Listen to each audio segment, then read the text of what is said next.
ഞാൻ ഇന്ന് ഞാനൊരു കലത്തപ്പമാണ് തയ്യാറാക്കുന്നത്. നല്ല ആരെടുത്ത് വളരെ എളുപ്പത്തിൽ ഈസി ആയിട്ട് തയ്യാറാക്കി എടുക്കാൻ പറ്റും. കണ്ടല്ലോ, ഇത്രയും നല്ല പെർഫെക്റ്റ് ആയിട്ടാണ് കിട്ടിയിരിക്കുന്നത്. അപ്പോൾ ഇതുപോലെ നിങ്ങൾക്കും ചെയ്തെടുക്കാം. ഒരു വീഡിയോയിലേക്ക് പോകാം.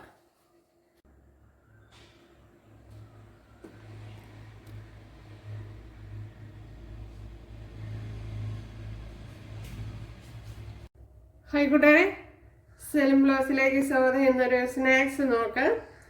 അതിനായിട്ട് ഞാൻ ഒരു 1.5 ഗ്ലാസ് ശർക്കര എടുത്തിട്ടുണ്ട്. അപ്പോൾ ഇതിനെ ഒന്ന് ഉരുക്കി എടുക്കണം.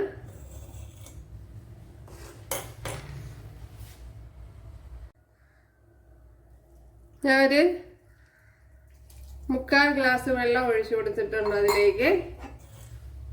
ഇനി ഒന്ന് കത്തിക്കാം.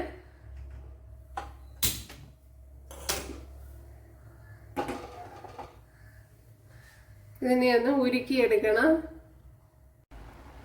ഇവിടെ ശർക്കരയൊക്കെ ഏകദേശമൊക്കെ ഉരുകി വന്നിട്ടുണ്ട്. ഉണ്ടല്ലേ,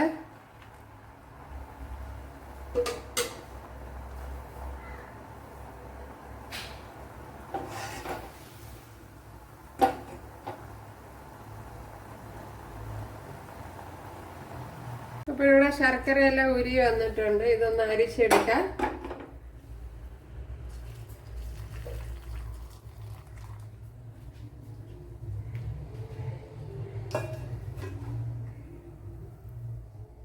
ഈ സ്നാക്സിന് വേണ്ടി ഞാൻ 1 ഗ്ലാസ് പച്ചരിയാണ് എടുത്തിരിക്കുന്നത്. പച്ചരി ആൾറെഡി ഞാൻ വെള്ളത്തിൽ ഇട്ടിട്ടുണ്ട്.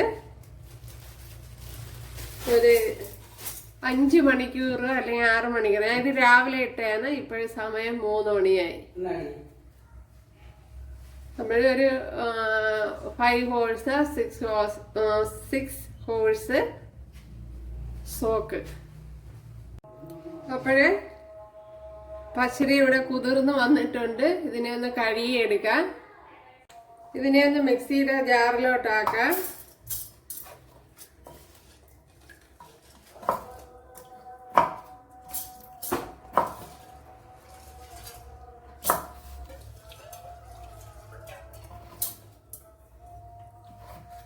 ഇതിലേക്ക് ഇനി ഒരു പിടി തേങ്ങ ഇട്ട് കൊടുക്കാം.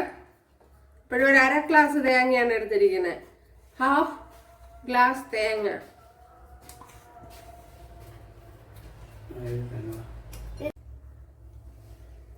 ഒരു 3 ടേബിൾ സ്പൂണ് ചോറ് ഇട്ട് കൊടുക്കുക. ഇപ്പോഴൊരു അല്ലെങ്കിൽ ഒരു 1/2 ഗ്ലാസ് ചോറ്.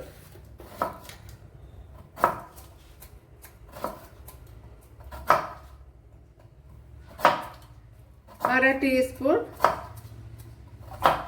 സോഡാപ്പൊടി ഇട്ട് കൊടുത്തിട്ടുണ്ട്.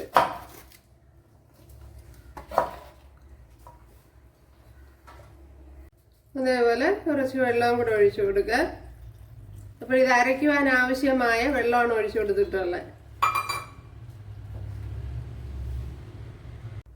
ഞങ്ങളുടെ മാവ് അടിച്ചുകൊണ്ട് വന്നിട്ടുണ്ട്. ഇതിലേക്ക് ഒഴിച്ചു കൊടുക്കുക.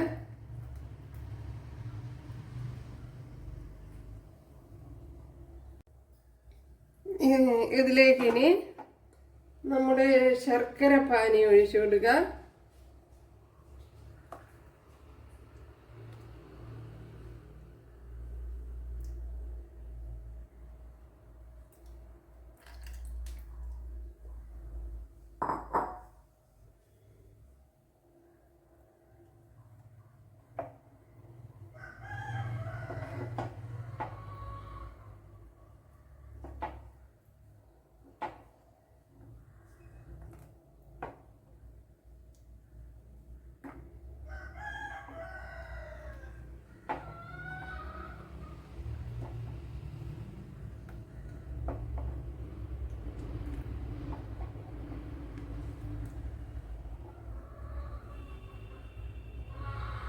ഇനി ഇതിലേക്ക് കുറച്ച് ഉപ്പ് ഇട്ട് കൊടുക്കാം. ഈ മധുരമൊക്കെ ഒന്ന് ബാലൻസ് ആവാൻ ശകലം ഉപ്പ് ഇട്ട് കൊടുക്കാം.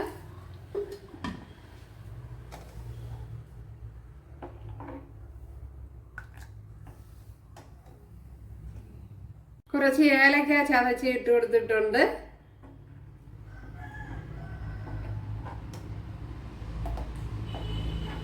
അപ്പൊ നല്ല ഫൈനായിട്ടൊന്ന് കലക്കി കൊടുക്കാൻ.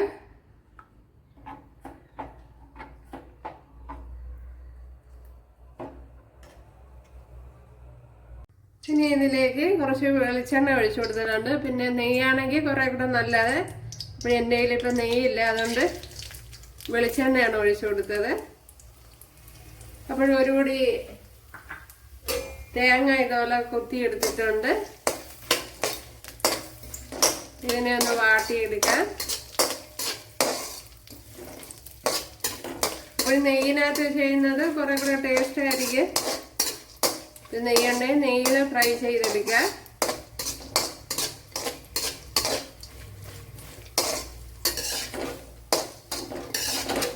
ഒരുപാട് അങ്ങ് ഫ്രൈ ആവണ്ട, ഒന്ന് ബ്രൗൺ ആയി വന്നാൽ മതി.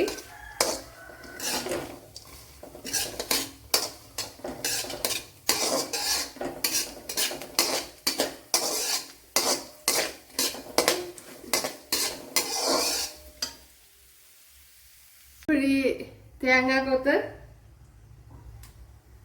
ഇതിനകത്തോട്ട് ഇട്ട് കൊടുക്കാൻ.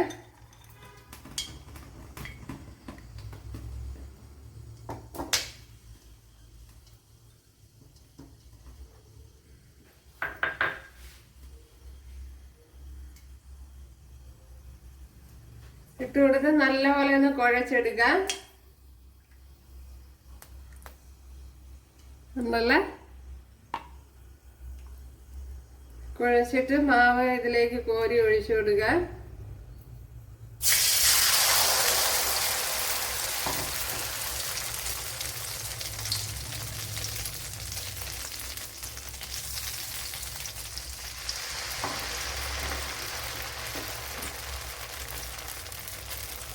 ഇനി ഇതൊന്ന് അടച്ചു കൊടുക്കാം.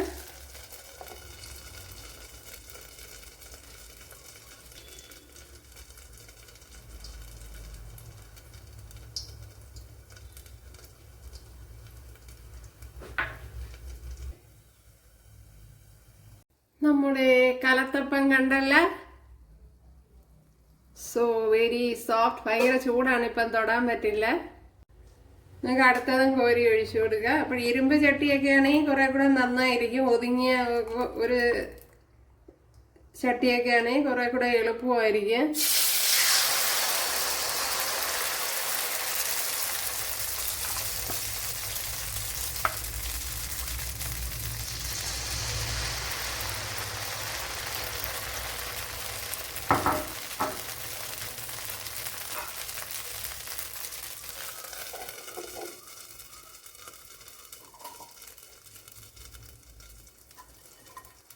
സോ നല്ല പെർഫെക്റ്റ് ആയിട്ട് കിട്ടിയിട്ടുണ്ട്. ഉണ്ടല്ലോ, നല്ലതുപോലെ ആരെടുത്ത് വന്നിട്ടുണ്ട്. ഉണ്ടല്ലേ,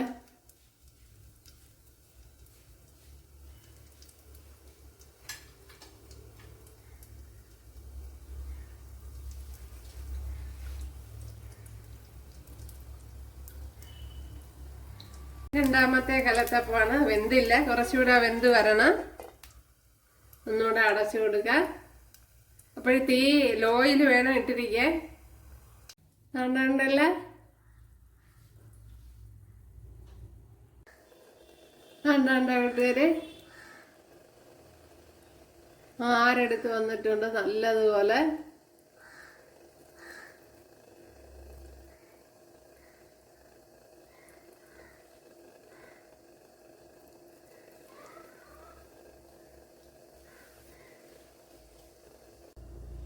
ഇതുണ്ടല്ലേ, വെരി സോഫ്റ്റ് സോഫ്റ്റ്. അവിടെ ഇടയ്ക്ക് വെച്ച് നോൺ സ്റ്റിക്കിലോട്ട് മാറ്റി. കണ്ടല്ലേ നമ്മുടെ കലത്തപ്പത്തിന്റെ രീതി. ഭയങ്കര നല്ല ശരിയായി വന്നിട്ടുണ്ട്. ഇവിടെ ഞാൻ എല്ലാം ചുട്ടെടുത്തിട്ടുണ്ട്. ഒക്കെ ഇനി ഒരു ശകലം കൂടെയുള്ള ഇത്രയും അവസാനത്തെ മാവാണ്.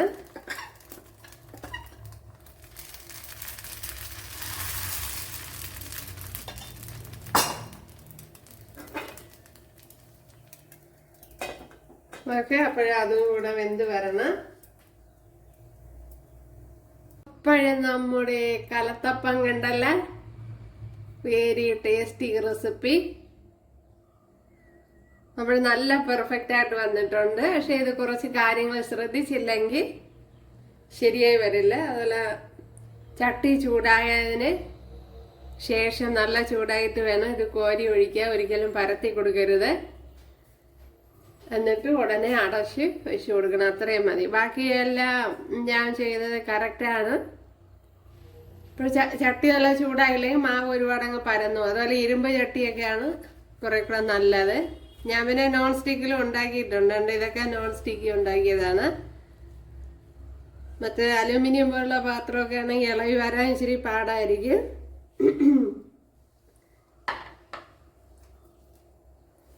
ഇതിൻ്റെ ടെക്സ്ചർ കണ്ടല്ല, ഇതുപോലെ നല്ല ആരെടുത്ത് വന്നിട്ടുണ്ട്. കണ്ടില്ലേ? ഓക്കെ, അപ്പോഴെല്ലാവരും ചെയ്ത് നോക്കാം. ഇഷ്ടമായാൽ സബ്സ്ക്രൈബ് ചെയ്ത് സപ്പോർട്ട് ചെയ്യുക. അപ്പോൾ അടുത്തൊരു വീഡിയോ ആയിട്ട് കാണാമെന്ന് പറഞ്ഞുകൊണ്ട് എല്ലാവർക്കും താങ്ക്സ്.